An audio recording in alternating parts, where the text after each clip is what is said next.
So hello my perfect family, कैसे हो आप सब लोग। आई होप कि आप सभी बहुत ही अच्छे होंगे। तो फाइनली आज से हम लोग स्टार्ट कर रहे हैं अपने बी फार्मा सेकेंड सेमेस्टर की जर्नी को। और आप सभी को पता है यार कि बीते एक दो दिनों में कितनी सारी चीज़ें हो गई, लेकिन यार आप लोग का सपोर्ट बहुत ज़्यादा रहा है, ठीक है। और आप लोग का सपोर्ट ही है जिसकी वजह से आज हम लोग यहाँ पे इतना कुछ होने के बाद भी अपनी सेकेंड सेमेस्टर की जर्नी को स्टार्ट कर पा रहे हैं।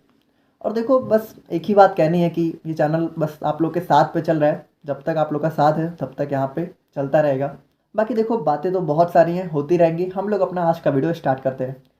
तो आज की वीडियो में हम लोग अपने बी फार्मा सेकंड सेमेस्टर के इंट्रोडक्शन पार्ट को कवर करेंगे, ठीक है। इसमें हम लोग देखेंगे कि हमें यहाँ पे कौन कौन से सब्जेक्ट पढ़ने हैं, किसका हमें एक्सटर्नल एग्जाम देना है, ठीक है, और कौन से सब्जेक्ट्स का हमें यहाँ पे इंटरनल एग्जाम देना है। और उसके बाद हमारे जो भी सब्जेक्ट्स हैं तो उनके अंदर कौन कौन सी यूनिट्स हैं और उसके अंदर कौन कौन से टॉपिक दे रखे हैं, ये सारी की सारी चीज़ें हम लोग अपनी आज की वीडियो में कवर करेंगे, ठीक है। तो यहाँ पे देखो, अगर हम लोग अपने सेकेंड सेमेस्टर के सब्जेक्ट्स की बात करें तो बिल्कुल यहाँ पे फर्स्ट सेमेस्टर की तरह आपके 4 एक्सटर्नल सब्जेक्ट्स होंगे और 2 यहाँ पे आपके इंटरनल सब्जेक्ट होंगे, ठीक है। तो सब्जेक्ट्स की बात करें तो यहाँ पे आपका पहला सब्जेक्ट आ जाता है ह्यूमन एनाटॉमी एंड फिजियोलॉजी 2, ठीक है। तो इसका फर्स्ट पार्ट आप लोगों ने फर्स्ट सेमेस्टर में पढ़ा है। और यहाँ पे देखो, हमारी बॉडी में आप लोग को पता है कि 11 सिस्टम होते हैं। तो यहाँ पे जो भी सिस्टम हमारे फर्स्ट पार्ट में बच गए थे उनको आप लोग को यहाँ पे human anatomy and physiology second में पढ़ना है, ठीक है। और उसके बाद हम लोग बात करें यहाँ पे अपने सेकंड सब्जेक्ट की, तो यहाँ पे हमें पढ़ना है पैथोफिजियोलॉजी। अब देखो, पैथोफिजियोलॉजी का क्या मतलब है। पैथोलॉजी का मतलब होता है यानी हमारी डिजीज की स्टडी, ठीक है। और फिजियोलॉजी का मतलब क्या होता है, फिजियोलॉजी का मतलब होता है हमारी बॉडी का फंक्शन। तो यहाँ पे पैथोफिजियोलॉजी के अंदर हमारी बॉडी के अंदर जितनी भी बीमारियां हैं, ठीक है, हम लोग यहाँ पे ये पढ़ेंगे कि जो हमारा बॉडी है, ठीक है, वो उन बीमारियों के प्रति कैसा रिस्पॉन्स करती है, ठीक है। यानी सिंपली आप कह सकते हो कि हमारी बॉडी के अंदर जितनी भी डिजीज हो जाती हैं, ठीक है, उन सभी के बारे में हमें पैथोफिजियोलॉजी के अंदर पढ़ना है, ठीक है। और बात करें हम लोग यहाँ पे अपने थर्ड सब्जेक्ट की, तो ये होगा हमारा यहाँ पे बायोकेमिस्ट्री। अब देखो, बायोकेमिस्ट्री क्या है। देखो, इसको अगर हम लोग यहाँ पे थोड़ा सा ब्रेक करें तो बायो प्लस केमिस्ट्री। बायो मतलब क्या, लिविंग बींग्स, ठीक है, और केमिस्ट्री मतलब क्या, केमिकल रिएक्शंस। यानी यहाँ पे सिंपली हमारी जो बॉडी है, ठीक है, उसके अंदर यहाँ पे कौन कौन सी केमिकल रिएक्शंस होती हैं, ठीक है। यानी सिंपली जब हम लोग अपना खाना खाते हैं तो कैसे उसका ब्रेक डाउन होता है, ठीक है, कैसे यहाँ पे जो है कार्बोहाइड्रेट प्रोटीन्स में ब्रेक होता है और कैसे हमें एनर्जी मिलती है।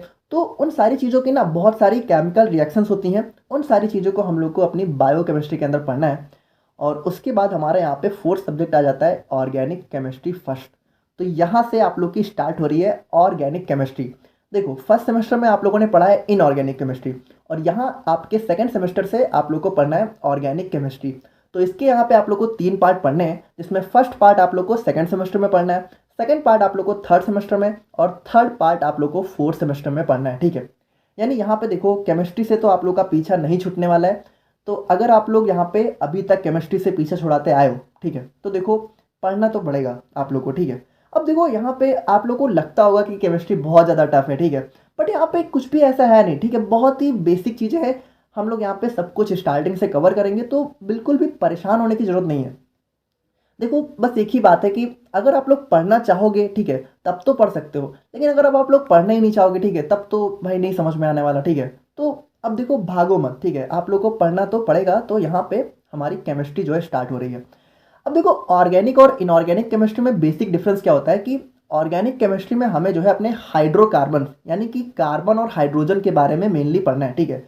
तो ये चारों हमारे यहाँ पे अपने बी फार्मा सेकेंड सेमेस्टर के एक्सटर्नल सब्जेक्ट्स हैं, ठीक है। यानी कि इन चारों का आप लोग को यूनिवर्सिटी एग्जाम देना होगा। अब उसके बाद हमारे यहाँ पे 2 इंटरनल सब्जेक्ट्स भी आ जाते हैं, जिसमें पहला हो गया हमारे यहाँ पे कंप्यूटर एप्लीकेशन। यानी कि यहाँ पे हमें पढ़ना होगा कि जो भी हमारा कंप्यूटर है, ठीक है, तो उसका यहाँ पे हमारी फार्मेसी में क्या एप्लीकेशन है। और इन्वायरमेंटल साइंस की बात करें तो यहाँ पे हमें बेसिक हमें हमारे इन्वायरमेंट के बारे में थोड़ा बहुत पढ़ना है। तो ये दोनों बहुत ही सिंपल है, ठीक है, और इसका आप लोग को इंटरनल एग्जाम देना है, तो इसके बारे में ज़्यादा टेंशन लेने की भी ज़रूरत नहीं है। अब हम लोग यहाँ पे अपने हर एक सब्जेक्ट का थोड़ा सा बेसिक इंट्रोडक्शन देखते हैं कि यहाँ पे कौन कौन से सब्जेक्ट्स में आप लोग को कौन कौन सी यूनिट है और उसमें यहाँ पे कौन कौन से टॉपिक दे रखे हैं, ठीक है। तो यहाँ पे बात करें हम लोग जो है HAP सेकेंड की, ठीक है, यानी human anatomy and physiology second की। तो यहाँ पे देखो, हर सब्जेक्ट में आप लोग को 5 यूनिट पढ़नी है, जैसा कि आप लोग फर्स्ट सेमेस्टर में पढ़ते आए हो। अब यहाँ पे यूनिट 1 की बात करें तो यहाँ पे आप लोग को पढ़ना होगा नर्वस सिस्टम के बारे में, ठीक है। हमारी बॉडी का जो भी ब्रेन होता है, स्पाइनल कॉर्ड होता है, तो उसके बारे में आप लोग को काफ़ी डिटेल में पढ़ना है यहाँ पे यूनिट 1 में। और यूनिट 2 की बात करें तो यहाँ पे आप लोग को पढ़ना है डाइजेस्टिव सिस्टम के बारे में और एनर्जेटिक्स यानी कि एटीपी वगैरह के बारे में आप लोग को यूनिट सेकंड में पढ़ना है। और यूनिट थर्ड की बात करें तो यहाँ पे आप लोग को पढ़ना है हमारे रेस्पिरेटरी सिस्टम को और यूरिनरी सिस्टम को, ठीक है। और यूनिट फोर्थ की बात करें तो यहाँ पे आप लोग को पढ़ना है हमारे एंडोक्राइन सिस्टम यानी कि हमारे हार्मोन्स वगैरह के बारे में, ठीक है। तो यहाँ पे देखो जो हमारा नर्वस सिस्टम है, जो एंडोक्राइन सिस्टम है, ये दोनों मिलके ही हमारी बॉडी के पूरे फंक्शंस को यहाँ पे मैनेज करते हैं, रेगुलेट करते हैं। अब हम लोग यहाँ पे जब अपना सब्जेक्ट्स पढ़ेंगे, ठीक है, तब काफ़ी डिटेल में देखेंगे। अभी बस आप लोग को थोड़ा सा ऊपर ऊपर से एक बेसिक इंट्रोडक्शन हम दे रहे हैं, ठीक है। और यूनिट 5 की बात करें तो यहाँ पे आप लोग को पढ़ना है रिप्रोडक्शन सिस्टम के बारे में और जेनेटिक इन्फॉर्मेशन के बारे में, यानी कि जो भी हमारा जीन होता है, डीएनए होता है, उन सब के बारे में आप लोग को यूनिट 5 में पढ़ना है।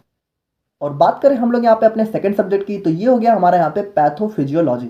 अब इसके अंदर आप लोग को जो भी हमारी बॉडी के अंदर, जैसा कि मैंने बताया कि डिजीजेस के बारे में पढ़ना है, ठीक है। अब यूनिट 1 में आप लोग को पढ़ना है सेल इंजरी और एडेप्टेशन के बारे में और जो भी इन्फ्लामेशन वगैरह होती है। अब यहाँ पे देखो जो आप लोगों ने फर्स्ट सेमेस्टर में होम्योस्टेसिस वगैरह पढ़ा था, ठीक है, तो वो सारी चीज़ें यहाँ भी आने वाली हैं। देखो मेरी आप लोगों से एक पर्सनल एडवाइस है कि पैथोफिजियोलॉजी बहुत ही इंटरेस्टिंग सब्जेक्ट है और अगर आप लोगों ने इसको अच्छे से पढ़ा, ठीक है, तो आप लोग को काफ़ी ज़्यादा नॉलेज हो जाने वाली है, ठीक है। यानी आप लोग यहाँ पे अपनी बॉडी के अंदर जो भी डिजीज़ वगैरह होती हैं उन सबको यहाँ पे बहुत ही अच्छे से पहचान सकते हो। तो देखो इसको पढ़ने के लिए सबसे पहले तो आप लोग को एच आना चाहिए, ठीक है। तो अगर आप लोगों ने फर्स्ट सेमेस्टर में एच को अच्छे से नहीं पढ़ा है, ठीक है, या फिर पढ़ा भी है, तो पैथोफिजियोलॉजी स्टार्ट करने से पहले उसको आप लोग एक बार रिवाइज कर लेना, ठीक है। मैं ये नहीं कह रहा आप लोग पूरा वीडियो जाके देखो, बट एक बार नोट से रिवाइज कर लेना ताकि आप लोग को ये सारी चीज़ें बहुत ज़्यादा अच्छे से समझ में आ सके, ठीक है। और देखो ये सारी चीज़ें ही ना हमारी बी फार्मेसी के मेन सब्जेक्ट हैं, ठीक है। देखो हमें अपनी फार्मेसी में ज़्यादातर इन सारी चीज़ों की ही नॉलेज होनी चाहिए ना, कि हमें कौन सी बीमारियां हो जाती हैं, ठीक है। तो बॉडी के बारे में नॉलेज होना काफ़ी इंटरेस्टिंग है, ठीक है। अगर आप लोग अच्छे से पढ़ोगे ना तो बहुत ज़्यादा मज़ा आने वाला है। तो यूनिट सेकंड की बात करें तो यहाँ पे आप लोग को जो भी हमारा कार्डियोवास्कुलर सिस्टम यानी कि जो भी हमारा हार्ट की डिजीज होती हैं, जैसे कि हार्ट अटैक हो गया, ठीक है, और यहाँ पे जो भी डिजीज होती हैं, और रेस्पिरेटरी सिस्टम और रीनल सिस्टम के अंदर, यानी कि देखो ये जो भी डिजीज आपकी इन तीनों सिस्टम से रिलेटेड है, वो सारी चीज़ें आप लोग को यूनिट सेकंड में पढ़नी है। और यूनिट थर्ड की बात करें तो यहाँ पे आप लोग को पढ़ना है हिमेटोलॉजिकल डिजीज, यानी कि हमारी जो भी एनीमिया वगैरह आप लोगों ने पढ़ा था, ठीक है, तो ब्लड से रिलेटेड जो भी डिजीज है। और उसके बाद यहाँ पे एंडोक्राइन सिस्टम, नर्वस सिस्टम और गैस्ट्रो इंटेस्टाइनल डिजीजेस के बारे में आप लोग को यूनिट थर्ड में पढ़ना है। और यूनिट फोर्थ की बात करें तो यहाँ पे आप लोग को बोन्स और जॉइंट्स में अंदर जो भी डिजीज हो जाती है, ठीक है, यानी जो बीमारियाँ हमारी यहाँ पे हड्डियों वगैरह में होती है और यहाँ पे जो कैंसर होता है, ठीक है, उन सब के बारे में आप लोग को यूनिट 4 के अंदर पढ़ना है। और यूनिट 5 की बात करें तो यहाँ पे आप लोग को जो है इन्फेक्टियस डिजीज है, जैसे कि हमारा टाइफाइड हो गया, ट्यूबरकुलोसिस हो गया, और यहाँ पे सेक्सुअली ट्रांसमिटेड डिजीज जैसे कि एड्स हो गया, इन सारी चीज़ों के बारे में आप लोग को पैथोफिजियोलॉजी के अंदर यूनिट 5 में पढ़ना है। और बात करें हम लोग यहाँ पे बायोकेमिस्ट्री की, तो देखो ये सब्जेक्ट जो है थोड़ा सा आप लोग को कह सकते हो कि थोड़ा सा टफ नहीं है, ठीक है, बस थोड़ा सा आप लोग को ज़्यादा यहाँ पे मेहनत करनी पड़ेगी, क्योंकि यहाँ पे ना आप लोग को काफ़ी सारी केमिकल रिएक्शंस के बारे में पढ़ना है और कुछ साइकिल्स होती हैं, ठीक है, तो उसको आप लोग को थोड़ा याद करना पड़ेगा। देखो हर चीज़ें समझने के लिए नहीं होती हैं, ठीक है, कुछ चीज़ें आप लोग को याद करनी पड़ेंगी। तो बस थोड़ा सा यहाँ पे आप कह सकते हो कि रटने वाला पोर्शन है, ठीक है, बाकी है बहुत ईजी, ठीक है, कुछ है नहीं। बाकी यूनिट 1 की बात करें तो बायोकेमिस्ट्री में आप लोग का बायोमोलिक्यूल्स आ गया, ठीक है, और बायो एनर्जेटिक्स। अब देखो बायोमोलिक्यूल्स क्या, यानी हमारी बॉडी के अंदर जो भी मॉलिक्यूल्स हैं, जैसे कि हमारा कार्बोहाइड्रेट हो गया, लिपिड हो गया, प्रोटीन हो गया, अमीनो एसिड हो गया, ठीक है, न्यूक्लिक एसिड हो गया, इन सारी चीज़ों के बारे में ही पढ़ना है। और बायो एनर्जेटिक्स की बात करें तो जो भी हमारे बॉडी के अंदर एटीपी का फॉर्मेशन होता है, ठीक है, उसका रोल होता है, वो सारी चीज़ें आप लोग को यहाँ पे, यानी हमारी बॉडी के अंदर एनर्जी का प्रोडक्शन, ठीक है, तो एनर्जी कैसे होती है वो उन सारी चीज़ों के बारे में पढ़ना है। और यूनिट सेकंड की बात करें तो यहाँ पे देखो आप लोग को बेसिकली हमारी बायोकेमिस्ट्री में जो भी हमारे बायोमोलिक्यूल्स हैं, ठीक है, देखो ये कार्बोहाइड्रेट है, लिपिड है, अमीनो एसिड है, न्यूक्लिक एसिड है, ये सारे हमारे बायोमोलिक्यूल्स हैं।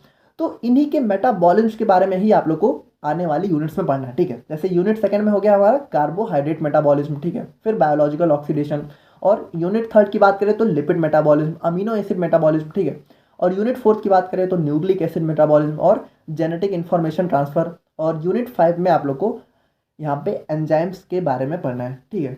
और फाइनली बात करें हम लोग यहाँ पे अपने फोर्थ सब्जेक्ट की, तो ये हो गया हमारा यहाँ पे ऑर्गेनिक केमिस्ट्री फर्स्ट, ठीक है। तो यहाँ से आप लोग को ऑर्गेनिक केमिस्ट्री जो है स्टार्ट हो रही है। और देखो यहाँ पे मैं आप लोगों से बता रहा हूँ कि आप लोग बिल्कुल भी भागना मत, ठीक है। देखो भागोगे ना तो आप लोग का सेकंड सेमेस्टर तो जाएगा ही, ठीक है। थर्ड सेमेस्टर भी गया, फोर्थ सेमेस्टर भी गया, क्योंकि ऑर्गेनिक केमिस्ट्री आप लोग का पीछा तो छोड़ने वाली नहीं है, ठीक है। यहाँ पे इसका फर्स्ट पार्ट है, फिर सेकंड पार्ट है, फिर थर्ड पार्ट है। तो अगर आप लोग भागोगे ना तो आगे भी प्रॉब्लम होगी, तो भागना नहीं है, ठीक है। हर एक चीज़ हम लोग यहाँ पे अच्छे से समझते हुए पढ़ेंगे। तो बात करें हम लोग यहाँ पे अपनी यूनिट 1 की, ठीक है। तो यहाँ पे आप लोग को पढ़ना है हमारे नॉमेनक्लेचर, यानी कि जो भी हमारा IUPAC नॉमेनक्लेचर होता है और जो हमारा आइजोमेरिज्म होता है।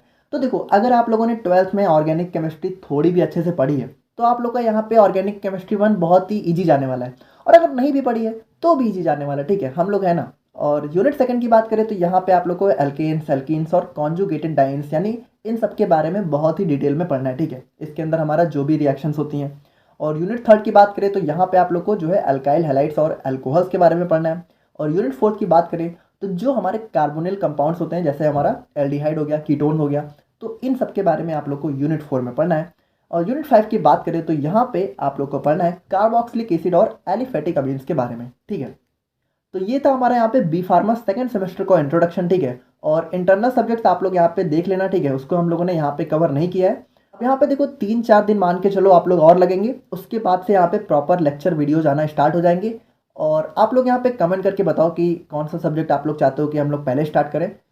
और आई होप कि आप लोग यहाँ पे इंट्रोडक्शन समझ गए होंगे कि कौन कौन से सब्जेक्ट पढ़ने हैं और क्या क्या चीज़ें आप लोग को पढ़नी है, ठीक है। तो मिलते हैं हम लोग यहाँ पे नेक्स्ट वीडियो में। Thank you so much.